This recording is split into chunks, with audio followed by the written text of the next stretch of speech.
Bom dia a todos. Gente, que maravilha, né? Feriadão, parece que esse ano nosso Brasil está super presenteado com feriados, né? Prolongados. Quase que a gente não gosta, né? Dá aquela descansada e a gente percebe que estava estressado. Quando tudo vai indo, a gente está indo trabalhando, estudando, correndo atrás dos prejuízos, a gente nem percebe que está tão exausto, mas a descansa um pouquinho. Segunda-feira fica pesada, né? Fica pesada para todo mundo. Então é isso. Bom, primeiro eu quero agradecer a vocês por, no meio desse feriado, estar aqui conosco, né? Para tirar um pouquinho de todos os ensinamentos que o nosso Cristo nos ensinou, o quanto é importante nós estarmos sempre ligados ao mais alto. Principalmente, a gente fala principalmente, mas Keller sempre foi principalmente, né? Todo o tempo nós estamos falando, nesses momentos difíceis que estamos passando, né? A gente está sempre dizendo isso e repetindo. Mas no momento nós estamos vivendo um período histórico bastante grave, né? De lutas, de guerras, né? Doenças. Então, realmente, nesse momento, o melhor a fazer é pegar na mão do nosso Senhor e seguir com muita fé, né? E quando eu digo fé, não é só acreditar, é foco, né? Nós estamos realmente dentro da doutrina, porque a qualquer tempo nós podemos estar caindo, perdendo aquilo que nós temos de melhor, né? Que é a perseverança. Perder a perseverança, eu acredito que seja a pior situação que pode acontecer conosco, né? E tudo bem, altos e baixos. Eu estava até conversando esses dias com um amigo falou assim, nossa, mas você não é psicanalista, você tem ansiedade? Eu tenho ansiedade e um excelente psicanalista para cuidar da minha ansiedade. Porque sim, né? As coisas não são como a gente quer, as coisas acontecem de repente do nada, né? E a gente fica assim. Bom, hoje, então, nós vamos falar sobre um assunto que eu achei muito interessante.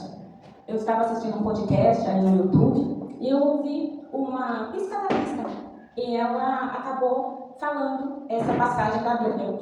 Ela disse, quando nós dizemos as bênçãos nos alcançarão, nós estamos tendo uma ideia de movimento.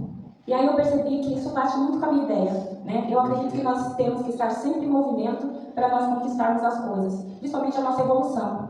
Muita gente acredita que tem que parar, né? Eu vou parar aqui, quando a bênção passar, ela me alcança.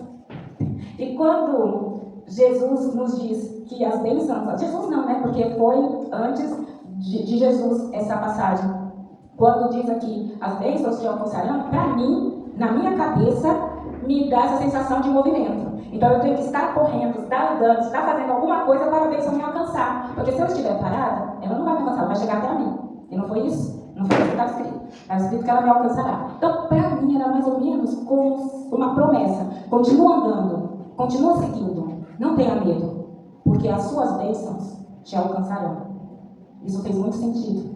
E aí, eu fiz um pequeno estudo e quero passar para vocês o que eu aprendi com essa pequena frase, que nós podemos até dizer que não é uma frase, né? As bênçãos te alcançarão. Super curta, né? Mas que tem uma profundeza, uma profundidade inacreditável. Então, antes de tudo, de qualquer coisa, eu convido vocês a estar aqui comigo, de olhos fechados, pensamento profundo no nosso querido Pai, no nosso querido Jesus. Que nós possamos, nesse momento, estar nos ligando com o mais alto, pedindo as bênçãos que nos alcancem, porque não estamos parados. Estamos aqui em nome do Senhor, congregando nesta casa de irmãos, nesta casa de amor, nesta casa onde tanto recebemos, tão pouco oferecemos. Pedimos para que os mentores desta casa estejam aqui conosco, guiando as nossas palavras, abrindo os nossos ouvidos, deixando brandos os nossos corações, elevando as nossas almas para que nós possamos sorver, nos alimentar de sua palavra tão benigna, tão abençoada.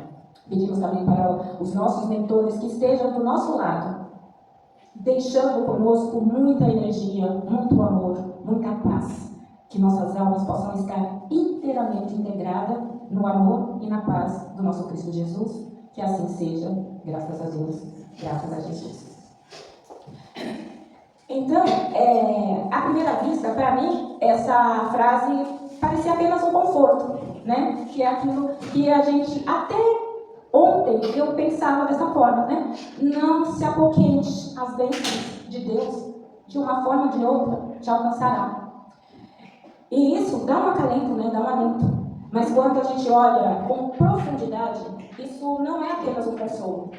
Isso é um conselho que as leis imutáveis de Deus nos diz, né? Quando lá na lei está escrito, faça por ti, que eu te ajudarei, é como se ele estivesse dizendo, enquanto você estiver fazendo por ti, eu te ajudo e você estará pronto para receber as bênçãos. E não se preocupe, continue andando, porque as bênçãos te alcançarão.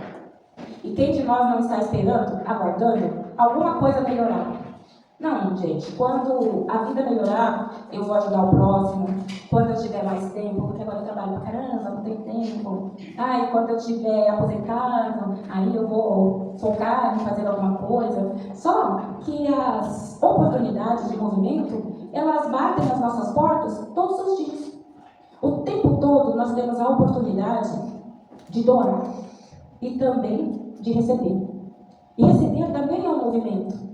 Porque eu tenho descoberto comigo, na minha própria evolução, que eu tenho dificuldade de receber. E o tempo todo eu estou tentando parecer aquela falsa... como que se diz a palavra me faltou agora, mas assim, você é linda, imagina, hoje, modéstia, obrigada amor, modéstia, falsa modéstia, você é linda, não, é que eu usei sabonete Dove hoje, não é nada disso, tirando Dove, gente, minha pele cai, é um absurdo, que roupa bonita, imagina, essa roupa é tão velha, a gente não recebe, nossa, você é uma pessoa boa, você sempre escuta as pessoas, imagina, gente, essa casa aqui é maravilhosa, e é maravilhosa, mas essa casa só é maravilhosa porque tem pessoas maravilhosas aqui se doando. Tem pessoas prontas de ouvir, prontas a cuidar de vocês. Vocês imaginam que aqui eu estou olhando para um grande amigo que ele disse uma frase para mim um dia que ficou muito na minha cabeça. Porque eu sempre faço, à meia-noite eu acordo naturalmente. E aí quando eu acordo, eu oro por todas as pessoas. Então aqueles nossos grupinhos ficam assim, olha pelo meu irmão, olha pelo meu tio, olha. Eu coloco no caderninho. E aí, quando eu pego o sono à meia-noite, eu oro para essas pessoas. Às vezes eu durmo no meio, e às 4 horas da manhã, não sei porquê, gente, é exatamente isso assim que acontece. Eu acordo novamente. Aí, às 4 horas da manhã, eu faço as minhas orações, aí sim eu levanto e faço as outras coisas da vida. É todos os dias da mesma forma. E aí ele disse, nossa, eu não imaginava como essa oração é tão salutar. Na história dele, ele pôde sentir esse amor de quem conseguiu, em vez de acordar porque perdeu o sono, e colocar ele na Netflix e pegar o sono assistindo um filmezinho, parar para pensar no próximo. E não sou só eu que faço isso. E o mais legal é que eu acredito que agora tem muito mais gente. Porque quem recebeu também doa. Quem recebeu hoje vai olhar com carinho. E eu não estou ali todos os dias mandando coraçãozinho, não. Eu vou olhar por você, tenha força. Porque às vezes eu nem tenho tempo para isso. Mas aí eu sei que alguém está precisando e eu só olho. É anônimo, né? Mas sabendo que, mesmo nesse anonimato, chegou, e o impossível, que era impossível para nós, aconteceu, através da nossa fé e do nosso amor, essa dedicação me chama, assim, sabe, me sacode para eu ficar convidando todos nós. Aquele que acha que precisa do dinheiro, aquele que acha que precisa do tempo, aquele que acha que precisa da oportunidade. A oportunidade está aí todo dia. Todo dia, quando a gente liga a nossa televisão e vê essa destruição que está acontecendo, é um segundo. Porque não é quantidade de palavras. É um segundo você dizendo, Senhor, que toda a luz do universo se direcione para esse povo que está sofrendo tanto. Né? Olha só. Pouquíssimas palavras. Pouquíssimo tempo. Mas a gente, ao invés disso, a gente assiste a televisão e aí conversa com o outro. Nossa, o negócio está pegando lá no Oriente Médio, hein? Vixe, você viu? Mais uma bomba destruiu o hospital. A gente ainda está jogando mais energias negativas em cima de uma situação que já é negativa, que já é ruim. Como que nós vamos ter, né, direito a uma bênção se nós não abençoamos? E eu gosto muito de lembrar, porque na minha família a gente não tinha não tínhamos e não temos, né, aquela coisa de pedir bênção para os pais, para os avós, a gente não tem esse costume. Mas na casa do meu marido tem, né? E aí um dia, o meu sogro, ele falou pra mim, que já era sogro, tá? Minha filha, eu queria que você pedisse a bênção pra mim. E eu falei assim, não, mas eu já ensinei minha filha a pedir a bênção, né? Eu, velha? Ele disse, não, porque quando a gente pede para Deus, quando a gente ama muito uma pessoa e a gente pede para Deus que essa pessoa seja abençoada, essa pessoa ela é muito abençoada. Mas quando a pessoa pede para que a gente que tem muito amor por essa pessoa, que nós abençoemos ela e nós colocamos na mão de Deus, essa bênção vem em dobro. E eu achei muito lindo, porque a história desse homem, ele morreu com 89 anos. E ele nunca esteve doente. E ele foi viver no hospital milhões de vezes. Milhões de vezes. E cada vez que acontecia alguma coisa, era cisto no útero, era o ovário que estourou. Gente, meu ovário estourou. Estava com uma hemorragia enorme, cheguei no hospital. O médico falou, você vai operar agora. E eu disse, não, mas eu tenho que ir para casa. Eu saí do serviço e fui no hospital. Não, você não vai para lugar nenhum. Você vai para o centro médico. Eu quebrei a mesma perna em 3 lugares diferentes, em 3 histórias diferentes. Era assim, sabe, mentira. Era uma situação que todo dia eu estava no hospital. E aí, ali, no meu leito de hospital, ele falou, pede a bênção para mim, que eu peço que Deus te abençoe. E as bênçãos vão chegar muito forte para você. E eu confesso que depois que eu passei a pedir a bênção para o meu sogro, a minha vida foi melhorando. E, lógico, né, tem todo um movimento. Eu fiz psicanálise, fiz tratamento, tomei remédio. Vim aqui nessa casa há 20 anos, que eu cheguei aqui nessa casa totalmente alcoólica, totalmente doente. Eu misturava, gente, remédios psicotrópicos que o meu psiquiatra me passava com uma boa quantidade de conhaque. Eu tomava todos os dias, sem tirar nem pôr, 3 garrafas de conhaque por dia. E assim, eu tentava tomar um pouquinho menos, eu tentava economizar. Mas quando ia chegando à noite, aquilo era uma necessidade tão grande dentro de mim que eu não conseguia me controlar. E se eu tivesse comprado uma garrafa ou 2, eu tinha que sair correndo, porque não era como hoje não que a gente liga pro Zé, né? Não, tinha que sair correndo atrás de um mercado que tivesse aberto para completar a minha 3ª garrafa. Era uma necessidade. Eu cheguei nessa casa dessa forma. E conforme as coisas foram passando, e eu fui melhorando, e todo o movimento para melhorar, porque não era fácil, né? Era difícil. Começou mais ou menos assim. E olha como o movimento ele é muito interessante. O Edson, ele me chamou para trabalhar na parte espiritual. Aí eu fui. Então, o que eu procurava fazer? Na quinta-feira, que era o dia que eu trabalhava, eu procurava não beber. E às vezes eu conseguia, às vezes eu não conseguia. Mas quando eu não conseguia, ele chegava para mim, eu chegava e dizia assim, eu não vou hoje porque eu tô bêbada. Ele dizia, pode vir do jeito que você tá. E eu venho, do jeito que eu tava. Só eu procurava ver como cachaceiro, mas os cachaceiros que morrem também precisam de ajuda, gente. Então, até aí eu fui usada pelo Senhor. E aí eu vim. Depois, quando começou a pandemia, ele me pediu para que eu ajudasse o pessoal do café, porque o povo vinha aqui tomar café, né? Lá na outra casa, né? Mas vinha. E aí na pandemia a gente não podia abrir e eu comecei a ajudar. Então, terça e quinta de dia, eu ficava aqui o dia todo, fazia as coisas, acabava pelo menos bebendo só à noite. E aí eu comecei a vir no sábado, no Marmitex. Aí olha como já foi diminuindo a quantidade que eu bebia. Pelo menos enquanto eu estava aqui o dia inteiro, gente, eu sei contar para vocês que teve um dia que eu vinha de segunda a segunda aqui, e eu entrava às 7 horas da manhã e saía 10 horas da noite. Ou seja, eu só bebia de madrugada. E com o tempo, beber de madrugada foi se transformando numa necessidade de dormir de madrugada, de não beber. Porque quando você se doa demais, é muito cansativo. Você chega em casa, e por mais que você coloque um copo de conhaque do seu lado, você dorme e acorda às 7 horas da manhã, cansadíssima para estar aqui novamente. E aí isso foi se diminuindo de tal forma que hoje, graças a Deus, eu não sou mais escrava da bebida alcoólica. Kelly, você bebe? Bebo. Mas assim, de boa. Ontem mesmo, minha esposa resolveu tomar uma latinha de cerveja e eu não quis acompanhar. Porque o importante não é você não fazer, é você ter liberdade para escolher se você quer ou não. E hoje eu tenho essa liberdade. Eu tenho essa liberdade de querer, não, hoje eu vou tomar a minha cerveja. Eu não tomo mais destilado, porque eu percebi que toda vez que eu tento tomar destilado, que eu adoro, uísque, conhaque, essas coisas, aí eu ultrapasso o meu limite. Então eu tomo um vinhozinho, uma caipirinha com muita fruta e a minha cervejinha, muito de vez em quando. E isso foi o meu movimento. Se eu estivesse lá na minha casa esperando melhorar para ajudar, primeiro, eu não teria ajudado ninguém. E nós sabemos aqui, essa semana foi meu aniversário, e o Éder me ligou. O Éder é um garoto aqui que a gente ajudou muito, ele morava na rua na época da pandemia. Nossa equipe, tiramos ele da rua. Ele foi morar na minha casa a princípio, porque a gente procurou a família dele, mas a família dele não quis ele de volta, porque ele já tinha dado vários problemas. E aí, com essa história, né, que eu posso contar porque ele permite, Ele foi crescendo, ele foi saindo da rua. Essa casa aqui ajudou a pagar o tratamento dele por um ano. Ele saiu desse tratamento, teve várias recaídas, mas como nós aprendemos como melhor, a gente chamava ele bem do jeito que você tiver, mesmo quando ele tinha recaída.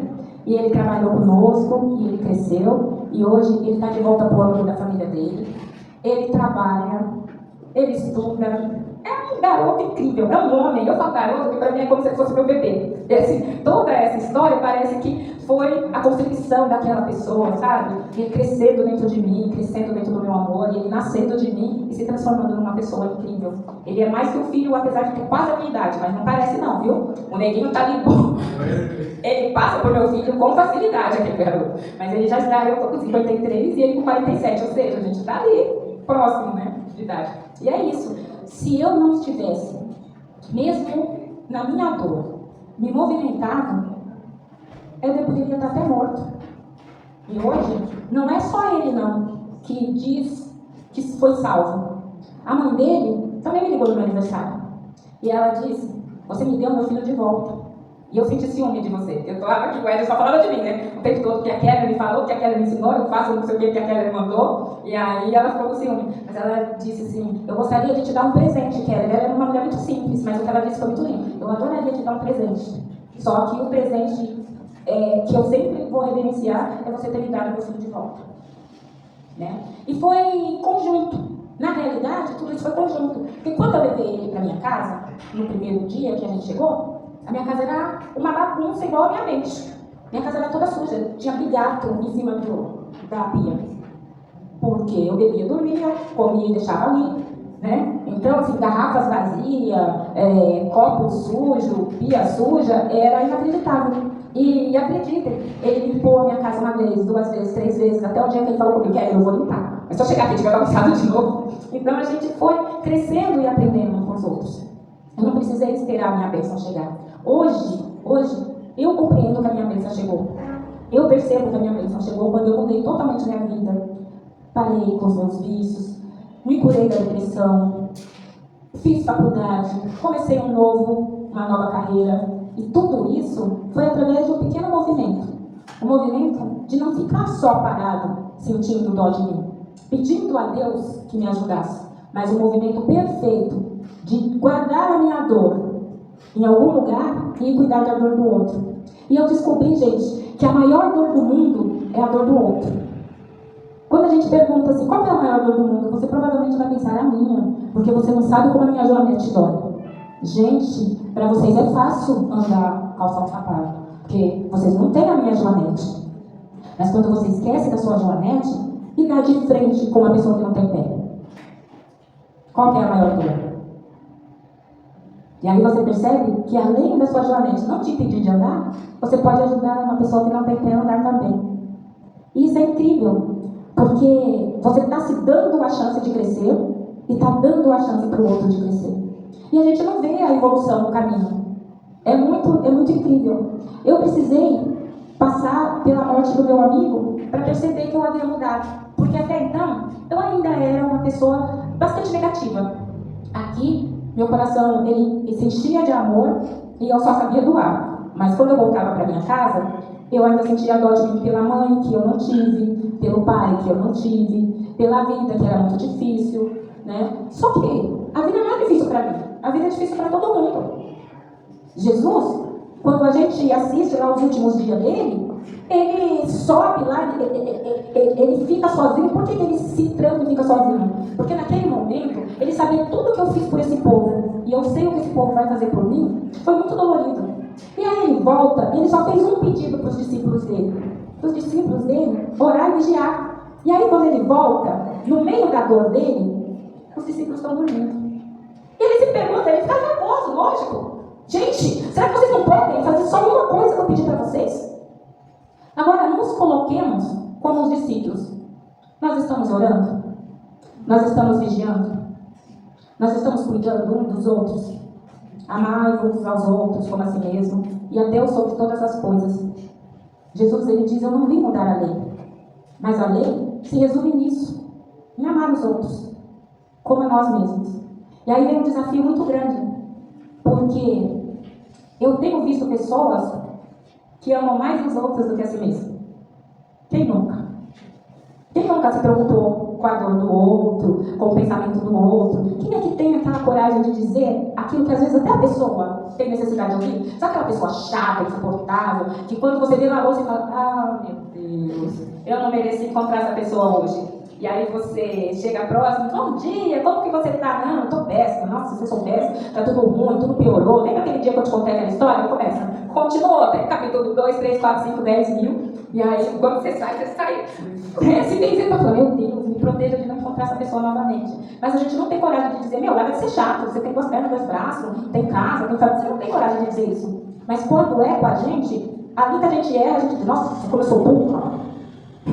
Quando você fala, não, eu não mereço tal coisa. Ou se não, acontece alguma coisa muito ruim, você fala, eu mereço, eu tenho mesmo que pagar. Então a gente não tem.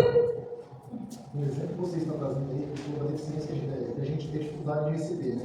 A gente tem a deficiência ainda, porque você trouxe agora, que se alguém fala pra você, você está feia, você é uma pessoa ruim, você é cruel, você é isso e aquilo, por que a gente aceita isso com certa facilidade, sendo que no nosso íntimo a gente sabe, eu não sou isso, eu não fiz isso. Aí o nosso aspecto psíquico fica tão louco que acontece isso no mundo hoje, né? Sim. Aí você trouxe a questão da guerra. Em vez da gente orar, a gente gera revolta e a gente doa a revolta para o mundo. Sim. Faça cada um a sua parte. A egrégora do mundo, ela é a nossa energia. A nossa energia. Aí é fácil dizer, o mundo está perdido. Não, gente, perdido somos nós.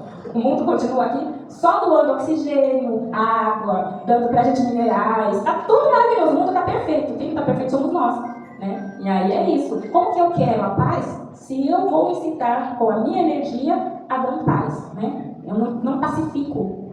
Eu ainda aumento essa dor. E aí, automaticamente, é lógico que eu vou ter que falar sobre as leis espirituais, né?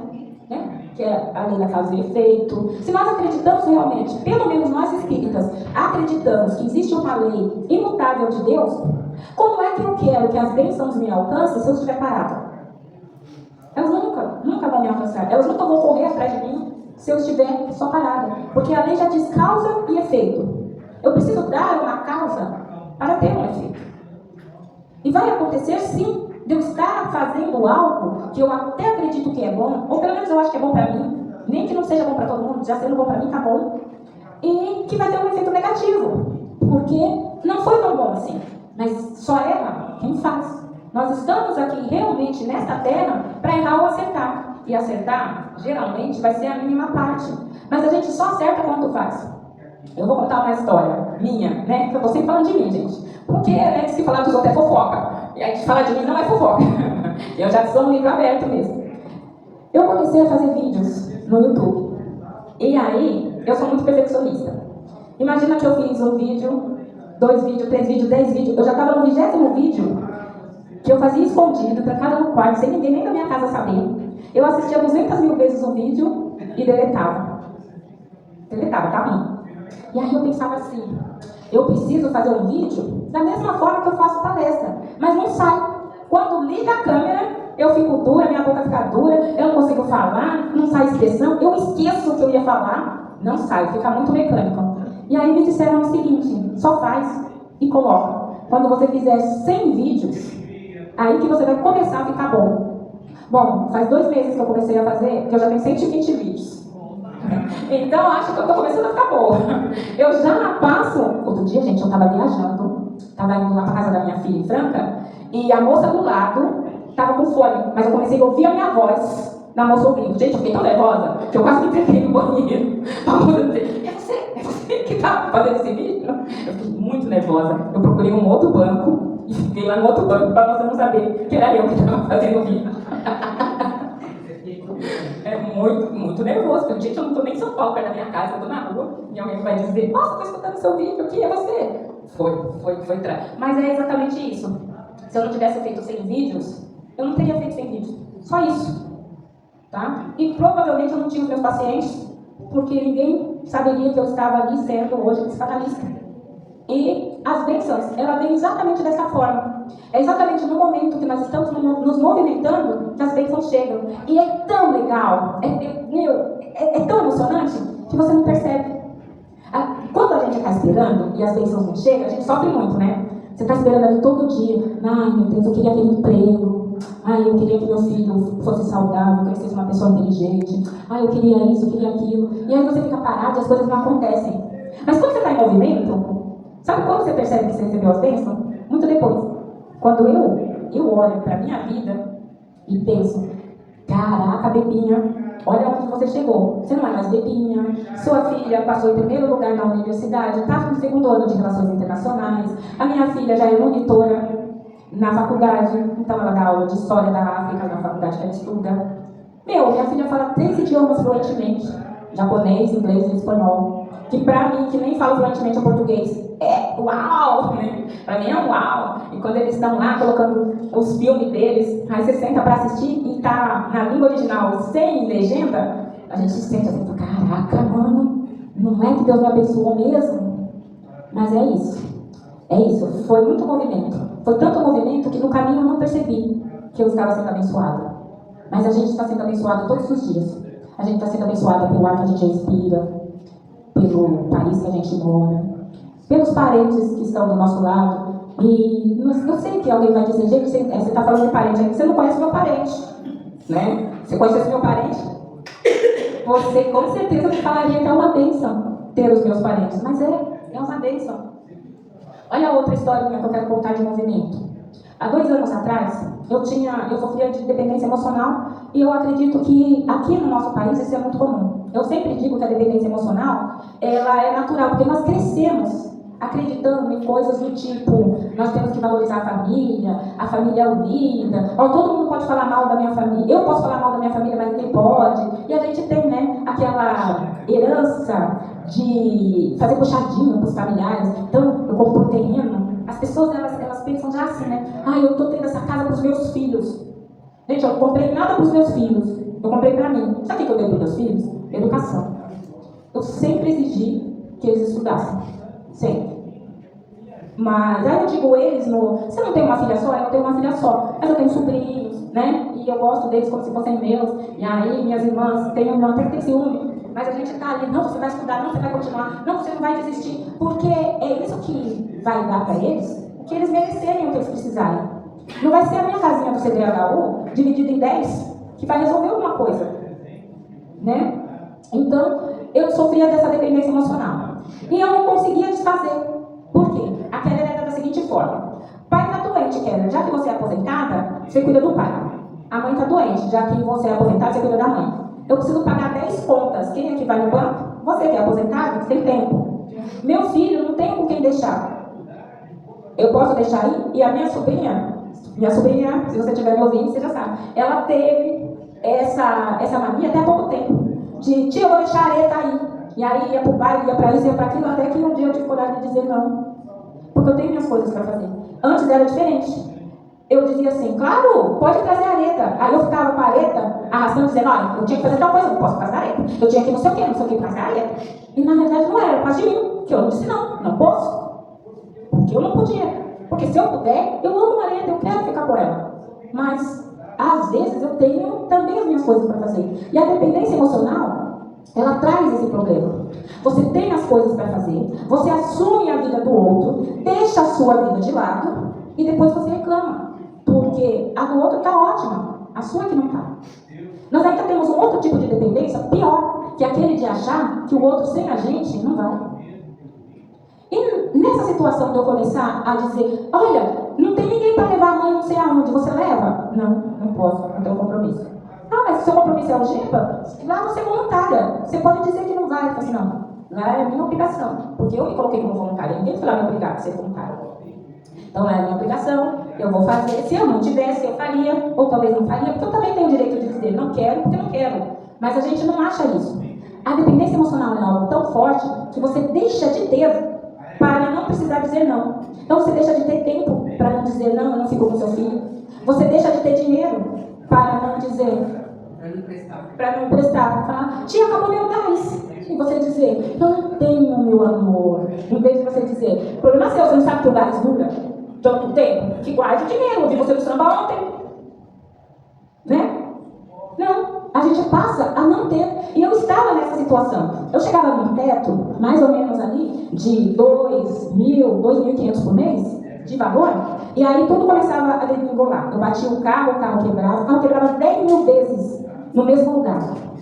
Gente, eu ia trabalhar, no dia que eu mais ganhava, chegou a acontecer de eu trancar a chave 2 horas da manhã, porque a minha barraca era noturna, né? 2 horas da manhã, quando eu estava voltando para casa, eu vi que eu tranquei a chave dentro do carro, e aí você imagina, no meio da Zona Sul, você tem um chaveiro. Tudo que eu ganhei foi no chaveiro. O chaveiro chegava assim, abri, tá lá sua chave, 2 mil, senhora. Eu trabalhei das 3 horas da tarde até as 2 horas da manhã, gritando, olha o suco, olha a cerveja, gente, aqui tem caldinho. Para não ter. Por que eu não tinha? Porque os meus pais, eles me ensinaram que por ser a filha mais velha, eu tinha que ajudar meus irmãos. Aí o que aconteceu? Meu pai morreu e a minha mãe ficou doente. E os meus irmãos automaticamente começaram. Mary, eu preciso de você. Mary, você faz isso pra mim? A minha irmã, que ainda sofre de dependência emocional, ela tem uma mercearia dentro da casa dela.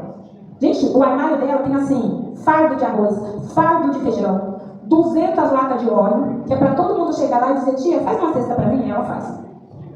Mas eu não quis. Porque meus pais eram assim. Meus pais eram daquela pessoa que você dizia assim, cortou minha luz. Ele pagava a luz e ainda te dava o dobro de dinheiro para você não deixar cortar a luz. Aí 3 meses depois você dizia, cortou minha luz de novo. E meus pais davam.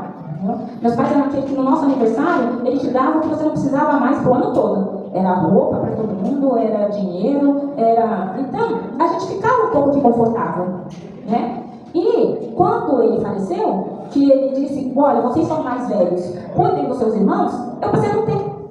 E eu não sabia, gente, porque isso é inconsciente. Só que quanto mais eu lutava, quanto mais eu ganhava, mais coisas aconteciam. Para você ter uma ideia, meu carro ele quebrou tantas vezes que teve um dia que eu estava subindo aqui na Pires do Rio e o meu volante ficou assim, sabe, quebrou a direção e assim, eu parei porque o carro parou.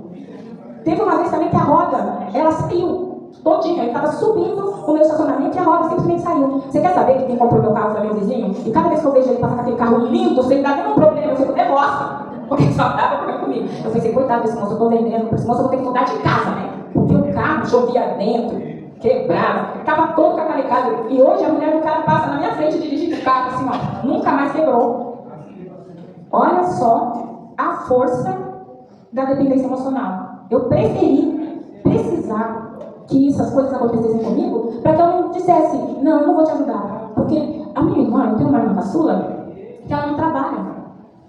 E aí ela diz todo mês, você pode me ajudar a pagar meu aluguel? Vocês não sabem, gente, como é duro uma pessoa que não tem renda. Eu não sei como é duro uma pessoa que não tem renda. Porque eu sendo aposentado, eu trabalho. Né? E eu acho que dinheiro de trabalho não é renda, mas isso é assunto para... né? É um assunto político, mas tudo bem. Então, a base é essa. Eu acabei tendo que, como a minha família não aceitava eu dizendo não, eu acabei tendo que me afastar da minha família. E aí, eu rompi com todos. Eu fiquei 2 anos sem conversar com eles, sem atender ligações deles, sem ir no Natal na casa deles. Cara, quando eu fui esse ano passado, todo mundo estava melhor sem mim. Meu, foi um orgulho. Tipo, minha irmã que não conseguia ler um livro, passou no concurso público para ganhar um dinheirão. Sabe? Vem cá, outra virou Uber e comprou o próprio carro. Mas a minha irmã que comprou, que virou Uber, ela morava no assentamento. E agora ela tem o próprio carro, tem um aluguel de uma casa legal. Então, gente, as bênçãos, elas só chegam naquelas pessoas que se movimentam. Quando os meus irmãos se viam necessitados de se movimentar, todos melhoraram. Meus sobrinhos melhoraram, minhas irmãs melhoraram. E eu não tive que fazer o triplo, o quádruplo, o quíntuplo para poder ajudar todo mundo, porque eles não precisavam de ajuda. Eles precisavam aprender que eles podem. E eles estão muito melhores, muito mais orgulhosos. E hoje, a nossa amizade ela está muito melhor. E esse exemplo é só para mostrar que a espiritualidade, muito mais inteligente que nós, ela é da mesma forma. Ela está aqui. Todos nós temos os nossos mentores loucos para nos ajudar, sedentos para dar tudo aquilo que nós precisamos. Mas enquanto nós estivermos apenas parados, esperando que as bênçãos nos alcancem, elas estão aqui. Já foi dada a largada. Depende de você se mexer. Depende de você começar caminhando lentamente, depois andando um pouco mais rápido. E aí correndo, porque quanto mais rápido você for na sua vida, mais rápido as bênçãos te alcançarão. Significa que parar para ouvir a voz de Deus. Porque a Bíblia, ela nos diz mais ou menos assim: e todas estas bênçãos virão sobre ti e te alcançarão quando ouvires a voz do Senhor teu Deus. Deuteronômio 28:2. Então, o que nós precisamos fazer? Ouvir. Quem que não ouviu Deus dizer: faça por ti que eu te ajudarei. Fora da caridade não há salvação. Gente, orai e vigiai. Vocês percebem que tudo aí é movimento? É tudo movimento. E por que nós estamos acreditando que basta colocar os joelhos no chão e pedir a Deus que Deus vai nos dar? Será que nós estamos mesmo querendo ganhar ou conquistar? Eu acho que conquistar é a palavra. Porque tudo que é ganhado, ele não tem valor. A gente gosta do que a gente ganha, mas a gente gasta. Você já viu que essas pessoas que ganham na loteria? Quem que não queria ganhar na loteria? Eu adoraria ganhar na loteria, resolveria todos os meus problemas? Na minha mente, sim. Mas se nós olharmos a maioria das pessoas, elas voltaram a ser tão pobres quanto eram antes ou mais. E ainda decepcionadas com a vida. Porque elas ficaram milionárias por pouquíssimo tempo. Perdeu tudo que tinha e o pior, agora se acostumou com o bem bom e não tem mais.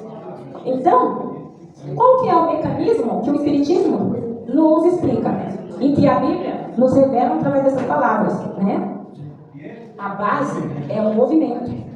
Orar é falar com Deus, né? Mas quando a gente está em oração, o que a gente tem que fazer? A gente tem que falar e agir. Então eu estou lá na minha oração, só para finalizar. Eu estou lá na minha oração. Senhor, eu quero emagrecer. Senhor, eu preciso muito emagrecer. Eu estou aqui de joelhos, pedindo para que o Senhor mande o melhor do seu Espírito Santo para eu emagrecer. Aí Deus lá manda o Santo Monjaro. Mas eu não trabalho para comprar um manjar, não tenho dinheiro. Então é agir e orar. Olha aqui que Deus já ouviu minha oração. Mas eu orei e cadê a ação? Né? A ação está aí.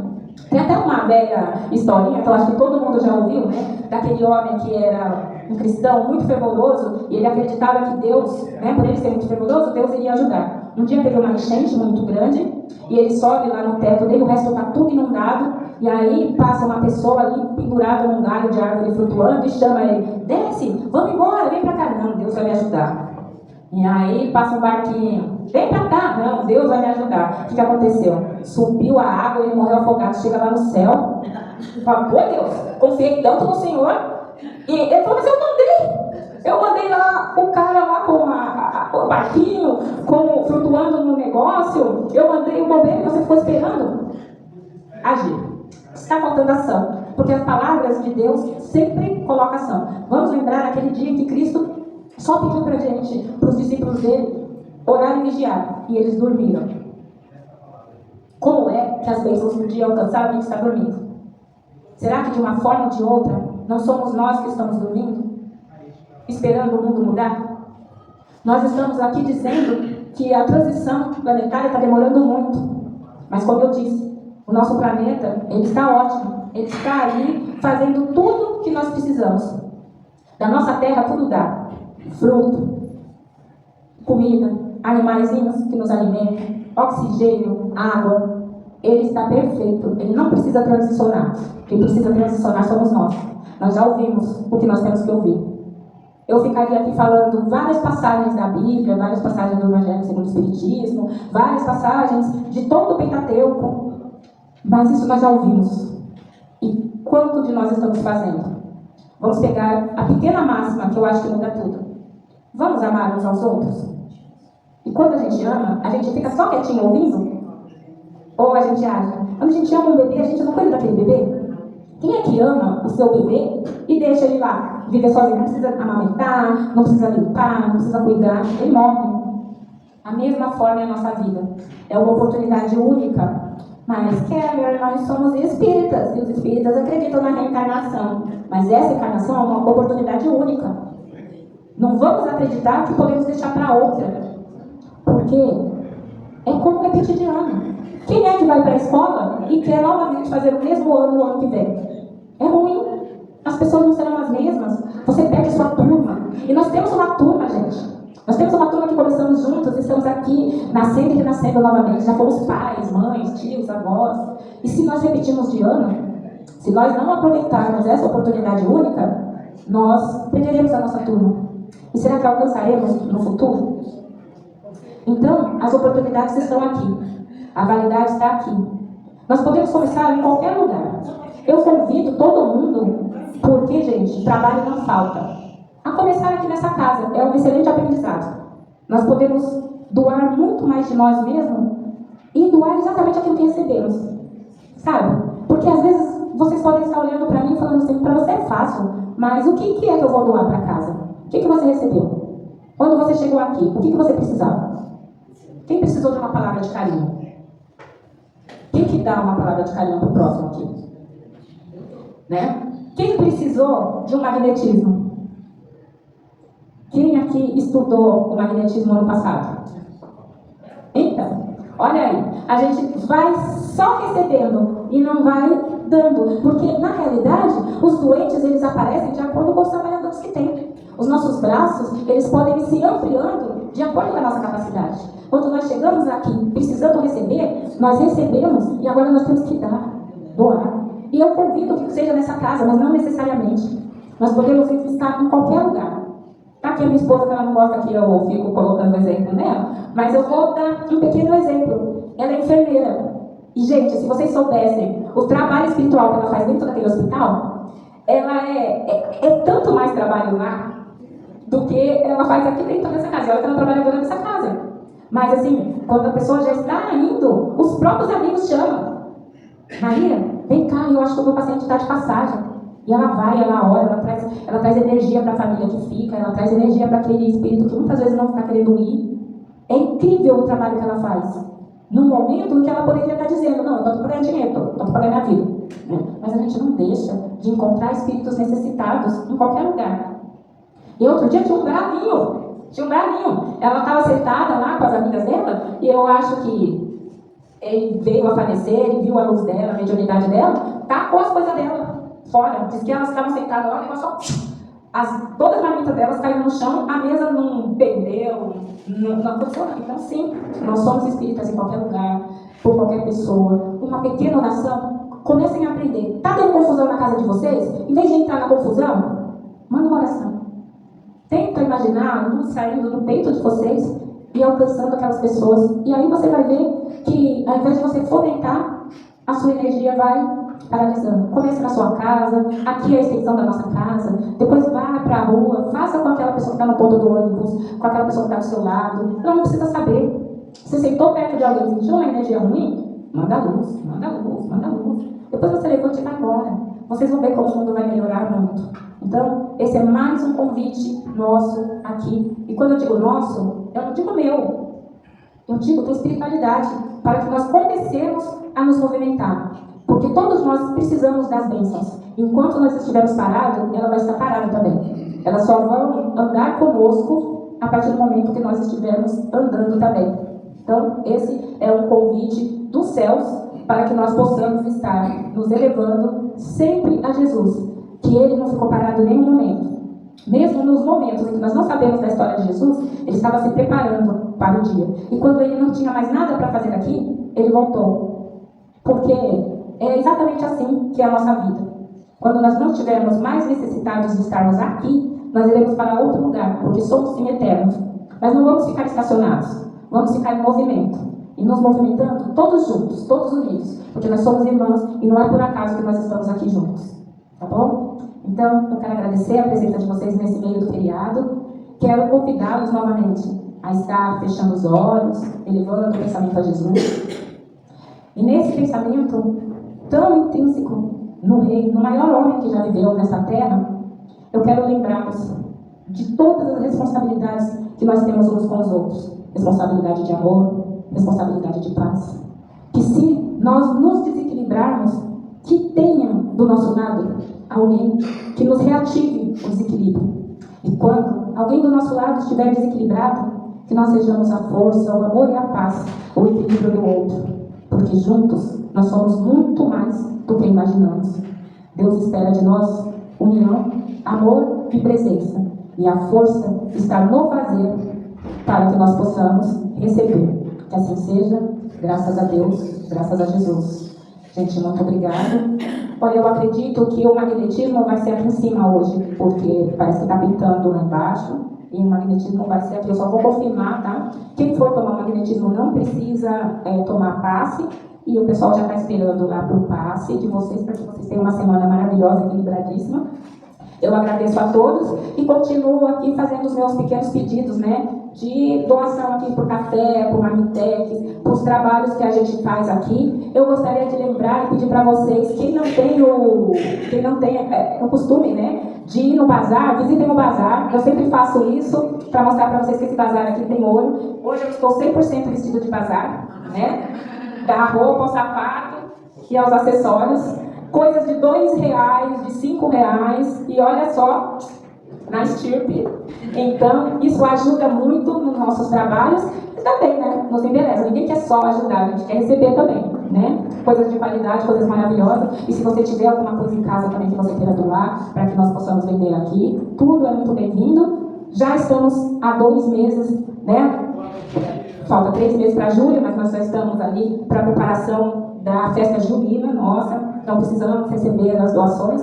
E é isso, gente. É dando que a gente recebe. Vamos aprender a doar um pouquinho mais de nós mesmos, tá bom? Muito obrigada, gente.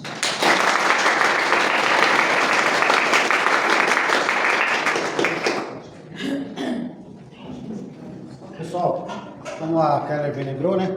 A gente precisa de arroz, feijão, para fazer os marmitex do sábado, né?